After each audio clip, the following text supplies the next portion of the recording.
সবাই আমার সাথে বলেন রব্বানা লাকাল হামদ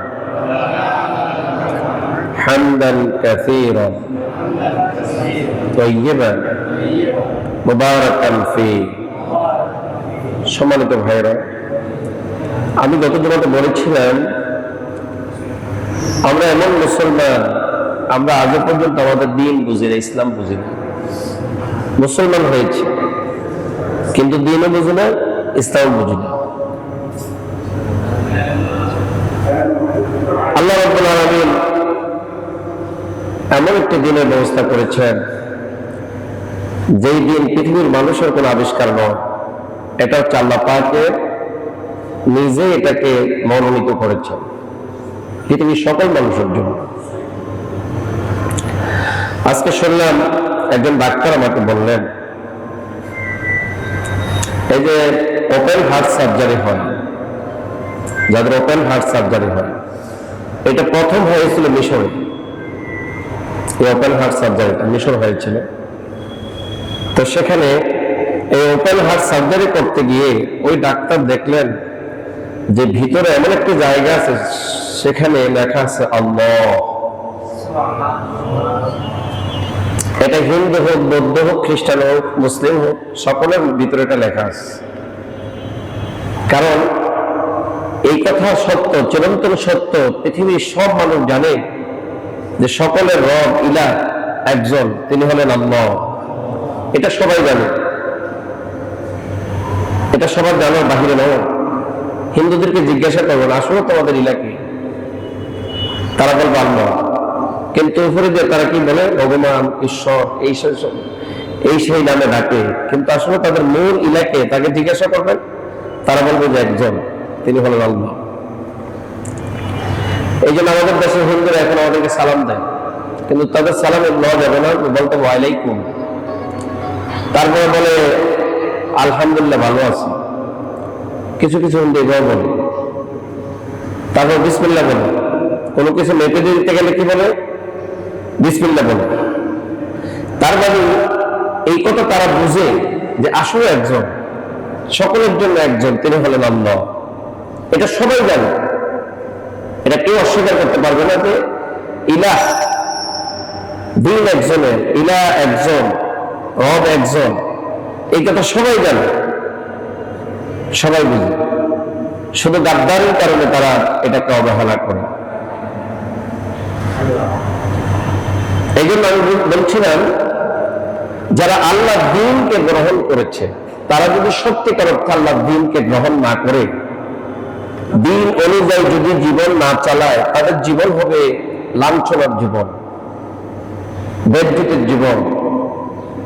তারা বন্ধু বান্ধব হারা হয়ে যাবে, তারা রিজিক শূন্যতা ভুগবে, তারা রোগ শোক ভুগবে, তাদের অপমান লাঞ্ছনার আকাশ থেকে নেমে আসবে।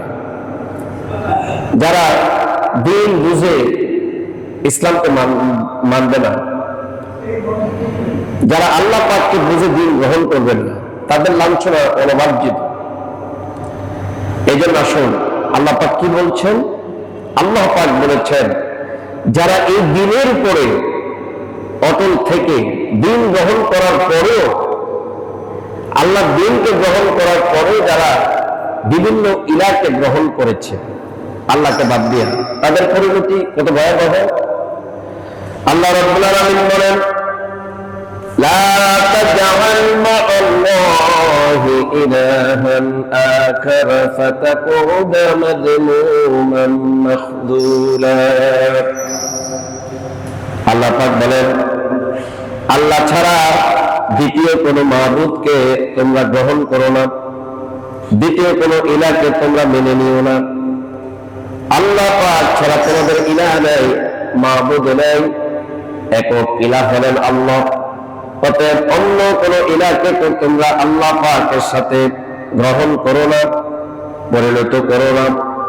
আল্লাহ পাক বলেন, যদি তোমরা আল্লাহকে বাদ দিয়ে অন্য কোনো ইলাহকে মেনে নাও, তাহলে তোমরা নিন্দিত, অসহায়, বন্ধু বান্ধব হারা হয়ে যাবে, তোমরা লাঞ্ছনার জীবন গ্রহণ করবে।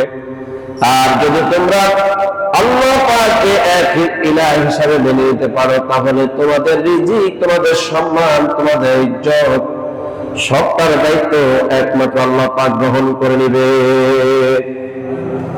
আল্লাহ রাব্বুল আলামিন বলছেন, তোমরা এই কাজটা করো, ইলা কাউকে গ্রহণ করো না। এখন তো আমাদের ইলা অনেক।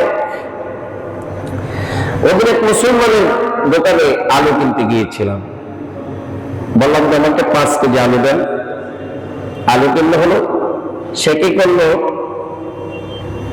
যখন আমাকে মেপে দিচ্ছে, তার প্রথম কাস্টমার আমি, সে পাল্লাটা, যে পাল্লাটাতে মেপে দিচ্ছে, সেই পাল্লাটাকে কপালের মধ্যে লাগালো, চুমা খেলো, বুকের মধ্যে চুমা খেলো। তাই বলে, এটা কি করলাম? আপনি তো প্রথম কাস্টমার, এই জন্য আপনি লক্ষ্মী কাস্টমার। নাউজুবিল্লাহ। এই জন্য আমি প্রথমে কি করলাম, আমার পাল্লাটাকে আমি চুমা খেলাম।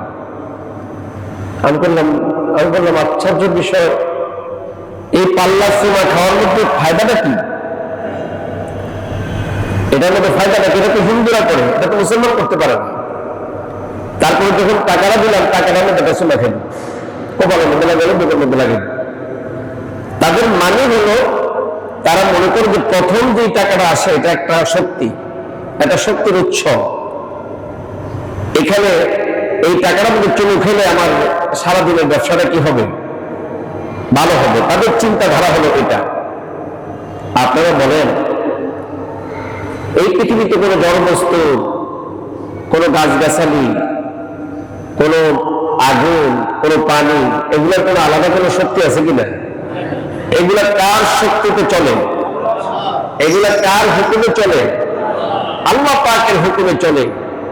এগুলো তো পৃথিবীর কোনো মানুষের ইঙ্গিতে চলে না। এখন টাকা হচ্ছে আল্লাহ পাকের একটা সিস্টেম। পৃথিবীর মানুষ চলতে হলে টাকা আদান প্রদানের মাধ্যমে পৃথিবীর মানুষ চলবে। কিন্তু টাকাকে যদি আমি মনে করি চুমা খেলি, মনে হয় এখানে কি হবে? বরকত হবে। তাহলে আপনি কি করলেন? ওই টাকা এবং পাল্লাটাকে আপনি ইলাহ হিসাবে গ্রহণ করে নিলেন। তখন আপনি আল্লাহ পাকের সাথে শিরক করলেন। অথচ আপনার মাথা টুপি, আপনি ফজরের নামাজ পড়ে গিয়েছেন, আপনি কি করলেন? চুমা খাইলেন আর এটাকে ইলাহ হিসাবে গ্রহণ করে নিলেন। যেরকম নাউজুবিল্লাহ। এখন এইভাবে করে মানুষরা ইলাহ গ্রহণ করছে। ইলার অভাব নেই, ইলার অভাব নেই। মসজিদে ইমাম, মুয়াজ্জিন, খাদেম, খতিব, এগুলোর ব্যাপারে একটু বলি। এই আয়াতের ব্যাপারে আমি একটু বলি, আপনি বুঝতে পারবেন। মসজিদের ইমাম, খতিব, মুয়াজ্জিন, এরা কোন কমিটির চাকর বা মুসল্লির চাকর না আল্লাহর চাকর? ভাই বলেন না, কোন কার চাকর? কিন্তু আমাদের দেশে যে মসজিদের ইমাম, মুয়াজ্জিন, খাদেম, খতিব যে অবস্থা, সবগুলো যেন মসজিদের মুসল্লি, মসজিদের কমিটির মানে এক নম্বর গোলাম, চাকর। তো আপনি মসজিদে যারা চাকরি করে, মসজিদে যারা দায়িত্ব পালন করে, এরা তো পৃথিবীর কোন মানুষের চাকর নয়। এগুলো হচ্ছে একমাত্র আল্লাহ পাকের কর্মচারী। আমি কার কর্মচারী? এখানে আপনাদের কর্মচারী আমি আপনাদের একজন দায়িত্বশীল। আল্লাহ পাকের কর্ম করি, আল্লাহ পাকের কর্মচারী হিসাবে আমি আপনাকে এখানে আসি, আপনাদেরকে দিন বোঝাই, ইসলাম বোঝাই। এখন আমি যদি মনে করি যে এই মসজিদের কমিটির শক্তি অনেক, তাদেরকে একটু মানে তাদের সাথে আপোষ করে চলতে হবে, মিল মহব্বত করে চলতে হবে, তাহলে আমি কি করলাম? এই মসজিদের কমিটির লোকদেরকে আমি ইলাহ হিসাবে গ্রহণ করে নিলাম। তার মানে আল্লাহ সত্যকে বিশ্বাস করি না। অথচ এই মসজিদের ইমাম, এই মসজিদের খতিব, এই মসজিদের মুয়াজ্জিন আল্লাহ পাকের হুকুমে চলবে, কারো কথা শুনবে না, কোন পৃথিবীর মানুষের কোনো কথা শুনবে না, শুনবে শুধু একজনের কথা। তিনি কে? এবং এই মসজিদের যত মুসল্লি আসে, সমস্ত মুসল্লিদের কাজ হলো একজনের কথা মেনে চলা, তিনি হলেন আল্লাহ। কিন্তু বলেন তো ভাই, বাস্তবে কি তা? বাস্তবে সম্পূর্ণ ভিন্ন। এই জন্য আল্লাহ রাব্বুল আলামিন বলছেন, তোমরা ইলাহ হিসেবে কাউকে গ্রহণ করো না। এটা কোনো কাফিরকে বলা হয় নাই, কোনো মুশরিককে বলা হয় নাই, ইহুদি খ্রিস্টানদেরকে বলা হয় নাই। এটা যারা ঈমান এনেছে, ঈমান গ্রহণ করেছে, তাদেরকে বলা হচ্ছে। তাদেরকে বলা হচ্ছে যে তোমরা অন্য কোনো ইলাহকে গ্রহণ করো না। ইলাহ মানে হলো মাবুদ, ইলাহ মানে হলো শক্তির উৎস। অন্য কোনো শক্তিকে তোমরা গ্রহণ করো না। আমরা মনে হয় জানালাগুলো খুলে দিলে ভালো হয়, একটু জানালাগুলো খুলে দেন, এই গ্লাসগুলো খুলে দেন একটু মেহরবানি করে। এসি চলতেছে এখন, পিছনেগুলো চলতেছে? আচ্ছা আচ্ছা, তাহলে এক লাইন আর সাড়ে লাইন নাই। আচ্ছা যাক, আল্লাহ বলেছে ইনশাল্লাহ চলে আসবে। কারেন্টের একটু সমস্যা হয়েছে, তাহলে পিছনে এসি গুলো চলতেছে। জি, এই জন্য তো ঠান্ডা আসতেছে মোটামুটি, ইনশাল্লাহ ঠান্ডা হয়ে যাবে, আপনার কষ্ট পাবেন না ইনশাল্লাহ, ধৈর্য ধারণ করেন, হয়ে যাবে ইনশাল্লাহ। তো যে কথা বলছিলাম সেটা হলো আল্লাহ পাককে ছাড়া অন্য কাউকে লালন গ্রহণ করা যাবে না। এই জন্য আল্লাহ পাক চূড়ান্ত ভাবে সূরা বনী ইসরাঈলের 23 নম্বর আয়াত আল্লাহ পাক কি নির্দেশনা দিয়েছেন? আল্লাহ পাক বলেন, وَقَضَى رَبُّكَ أَلَّا تَعْبُدُوا إِلَّا إِيَّاهُ। আল্লাহ পাক বলেন, তোমার রবের ফয়সালা, তোমার রবের সিদ্ধান্ত এটাই যে তোমরা কারোর ইবাদত করো না, কারো কাছে মাথা নত করো না, একমাত্র তার ইবাদত করো, তার দাসত্ব করো, তার আনুগত্য করো, যিনি একমাত্র ইবাদত পাওয়ার যোগ্য তিনি হলেন আল্লাহ। এই আল্লাহ পাকের ইবাদত করো। এখন চূড়ান্ত ভাবে আল্লাহকে মেনে নেওয়ার জন্য যে কাজটা আমরা করি সেটা কি?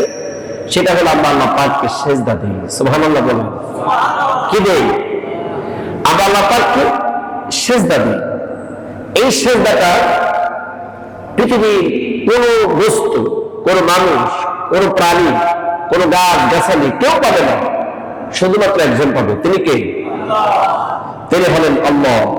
এই আল্লাহ রাব্বুল আলামিন নির্ধারণ করে দিয়েছেন, যদি ইবাদত করতে চাও, ইবাদত যদি করতে চাও তাহলে তোমাদেরকে কি করতে হবে? তোমাদেরকে চূড়ান্ত ভাবে সিজদা নির্ধারণ করে নিতে হবে একমাত্র আল্লাহর জন্য। আল্লাহ পাক বলেন, وَمِنْ آيَاتِهِ اللَّيْلُ وَالنَّهَارُ وَالشَّمْسُ وَالْقَمَرُ لَا تَسْجُدُوا لِلشَّمْسِ وَلَا لِلْقَمَرِ وَاسْجُدُوا لِلَّهِ الَّذِي خَلَقَهُنَّ إِن كُنتُمْ إِيَّاهُ تَعْبُدُونَ। আল্লাহ পাক বলেন, এই রাত দিন, এই যে দিন চলছে, রাতের প্রস্থান হলো, রাত চলে গেল, আল্লাহ পাক বলেন এই যে দিন চলে যাচ্ছে, আবার রাত আসবে, আবার রাত চলে গেল, দিন আসলো। আল্লাহ পাক বলেন দিন রাত এবং চন্দ্র সূর্য এগুলো আল্লাহ পাকের নিদর্শন, আল্লাহ পাকের সৃষ্টি। সুতরাং তোমরা সূর্য এবং চাঁদকে সিজদা করো না, সূর্যকে সিজদা করা যাবে না, চাঁদকে সিজদা করা যাবে না। সেই আল্লাহ রাব্বুল আলামিনকে সিজদা করো যিনি তাদেরকে সৃষ্টি করেছেন, অর্থাৎ এই চাঁদ এবং সূর্য যিনি সৃষ্টি করেছেন সে আল্লাহ রাব্বুল আলামিনকে সিজদা করো। আমাদের দেশে যারা হিন্দু আছে তারা সকালবেলা উঠে যখন সূর্য লালিমা হয়ে উঠে তখন দেখবেন তারা সূর্যের সামনে দাঁড়িয়ে কি করে? প্রণাম করে, তারা এটা পূজা করে, তারা এটা ইবাদত করে। করে কিনা ভাই বলেন? করে কিনা? করে। এখন আমরা শুধু দেখি শুধু হিন্দুরা করে, আমার দেশে মুসলমানরা করে। এখন সূর্যের পূজা মুসলমানরা করে। কেমনে? আমি এটা বলবো, সামনে বলছি। এখন আল্লাহ রাব্বুল আলামিন বললেন সিজদা শুধুমাত্র আল্লাহকে, ওয়াসজুদু লিল্লাহিল্লাযী খালাকাহুন্না, যে আসমান এবং জমিন এগুলো যিনি সৃষ্টি করেছেন তাকেই সিজদা করতে হবে, আর কাউকে সিজদা করা যাবে না। এখন আপনাদেরকে প্রশ্ন করি, আমরা যত ইবাদত করি কার জন্য করি? আচ্ছা জবাব দেন না কেন? কার জন্য করি? আল্লাহর জন্য ইবাদত করি। আমরা তো পৃথিবীর কোন মানুষকে খুশি করার জন্য ইবাদত করি না, আমরা শুধুমাত্র কেবলমাত্র আল্লাহর জন্যই ইবাদত করি, আর কারোর জন্য ইবাদত করি না। এখন আমাদের মধ্যে কিছু কিছু মানুষ আছে মুসলমান, পীরের পায়ে সিজদা দেয় এবং মাজারের মধ্যে সিজদা দেয়, আছে কিনা? কি ভাই বলেন, আছে কিনা? আছে। এখন কেন দেয়? তাদের ধারণা হলো এখানে পীর সাহেব যে শুয়ে আছে, পীর সাহেব ছেড়ে দেওয়ার ক্ষমতা রাখে, মেয়েদের ক্ষমতা রাখে, চাকরি দেওয়ার ক্ষমতা রাখে, স্বাস্থ্যের উন্নতি করার ক্ষমতা রাখে। জোরে কর নাউজুবিল্লাহ। এই ক্ষমতাগুলো কি পেশাবের নাকি আল্লাহ? আল্লাহ পাকের এগুলা ক্ষমতা। এখন মানুষ বুঝবো কি? মানুষ মনে করলে এগুলা মনে হয় যেন পীরের ক্ষমতা আছে, কিছু না কিছু ক্ষেত্রে, কিছু কিছু ক্ষেত্রে মনে পীরের কিছু না কিছু কারিশমা এখানে আছে। না, বরং পীর সাহেব যখন ঝড় তুফান আসে, ঝড় মানে সমানে শুরু হয়, তখন তিনি বিল্ডিং খোঁজেন, কোথায় বিল্ডিং আছে সেখানে গিয়ে দিন পালানোর চেষ্টা করেন। তার মানে দুর্বল ঘরের মধ্যে তিনি থাকবেন না। তার মানে উনি বুঝে দিলেন যে আমারও কোনো দিল নাই, আমি নিজেকে রক্ষা করার জন্য বিল্ডিং এ আসছি, টিভির ঘর বাদ দিয়ে দিছি, তোমরা কি মনে করছো? এখন আল্লাহ পাক বুঝাই দিলেন যে দুনিয়ার মানুষ শোনো, তোমরা যত লাফালাফি করো, তোমাদেরকে রক্ষা করার মালিক একজন, তিনি হলেন আল্লাহ। তিনি হলেন কে? এখন ভাইয়ের আমার, কোন কিছুর প্রয়োজন হয়েছে, এই প্রয়োজনগুলো মেটাবার জন্য আল্লাহ রাব্বুল আলামিন চূড়ান্তভাবে সেজদার ব্যবস্থা করে রেখেছেন। কেউ যদি সেজদা দেয়, সেজদা দিয়া যদি কেঁদে দেয়, নফল ইবাদতের মধ্যে, ফরজ নামাজে নয়, নফল ইবাদতের মধ্যে, নফল নামাজের মধ্যে সেজদা দিয়া যদি কেঁদে বলে আল্লাহ আমার তো কিছু নাই, আপনাকে আমি সেজদা দিলাম, যার কাছে সব পাবো, যার কাছে আসলে সব আশা পূরণ হয়, তিনি হলেন আপনি। আল্লাহ আপনার কাছে সেজদা দিয়ে আমার চাওয়া হলো, পাওয়া হলো, আল্লাহ রাব্বুল আলামিন মেহেরবানি করে আমার সব আশা পূরণ করে দেন। হাদিস শরীফের মধ্যে রয়েছে, বান্দা যদি সেজদা দিয়ে আল্লাহ পাকের কাছে কিছু চায়, আল্লাহ পাক ওই বান্দার দোয়া ফিরিয়ে দিতে লজ্জা পায়। আল্লাহ পাক বলে বান্দা তুই যা চেয়েছিস আমি আল্লাহ তা করে দিয়া দিলাম। এখন মানুষের আশা পূরণ করার একমাত্র মালিক হলেন আল্লাহ। আমাদের দেশে বর্তমানে একটা সংকট চলছে, আপনারা চাইন আমার রাজনৈতিক ভাবে নিয়ম না, একটা সংকট চলছে, সেটা কি গ্যাস এবং বিদ্যুৎ, দুটি সংকট চলছে কিনা। এখন আল্লাহ রাব্বুল আলামিন বললেন তোমাদের গ্যাসও দিব, বিদ্যুৎও দিব, সব দিব। কথাগুলো খেয়াল করুন, সব দিব। জমিনের মধ্যে যত বরকত আছে, আকাশের মধ্যে যত বরকত আছে, সব দিয়ে দিব। তবে দুইটা কাজ তোমাদের করতে হবে। ওয়ালাউ আন্না আহলাল কুরআ আমানু ওয়াত্তাকু লাফাতাহনা আলাইহিম বারাকাতুম মিনাস সামা বারাকাতুম মিনাস সামাই ওয়াল আরদ। আল্লাহ পাক বলেন এই জনপদ, এই জনগোষ্ঠী যদি আল্লাহ পাকের উপর ঈমান আনে, আল্লাহকে ভয় করার নীতি অবলম্বন করে চলে, কয়টা কাজ? জবাব দেন না। কি রোজা রয়েছেন? আজকে রোজা রেখে আসছেন নাকি? জবাব দেন না কেন? কয়টা কাজ? আল্লাহ রাব্বুল আলামিন বলেন এক নাম্বার হলো ঈমান, দুই নাম্বার হলো আল্লাহর ভয়। এই দুটি জিনিস যদি যথাযথভাবে বান্দার মধ্যে প্রতিষ্ঠিত হয়ে যায়, আল্লাহ বলেন আকাশ আর জমিনের যত বরকতের দরজা আছে সব আমি আল্লাহ পাক খুলে দেব। তাহলে বোঝা গেল বরকতের সমস্যা, ঠিক না? কারণ এই পৃথিবীতে মানুষেরা আল্লাহর আইন মানে না, মানুষের আইন মানে। আপনারা কার আইন মানেন? এর চাইতে মিথ্যা কথা আর দুনিয়ার মধ্যে একটা আসেনি। আপনারা যদি আল্লাহর আইন মানতেন তাহলে কি আমাদের এই দুরবস্থা হতো নাকি? আল্লাহর আইন কোথায় মানে? আপনি আদালতে যান, আদালতে গিয়ে দেখেন আল্লাহর আইন কেউ মানে কিনা। মিলদ বলে, এখানে মিলদ বলে। ওই যে আমাদের এই সংসদে আমাদের এক সংসদ সদস্য, মহিলা সংসদ সদস্য স্পিকারের মিলদ বলেছে, মানে মিলদ মানে আমার লর্ড, আমার প্রভু। নাউজুবিল্লাহ। পৃথিবীর মানুষের মন মস্তিষ্ক জ্ঞান দিয়ে এই পৃথিবীর মানুষ পরিচালিত হচ্ছে, আল্লাহ পাককে মানছে না, আল্লাহ পাকের কথা শুনছে না। তার মানুষের মন গড়া মস্তিষ্ক দিয়ে আইন রচিত, রচনা করা আইন মানছে। আপনারা একটু খেয়াল করুন, যাদেরকে চতুষ্পদ জানোয়ার আমরা বলি, গরু, ছাগল, ভেড়া, কুকুর, শুয়োর,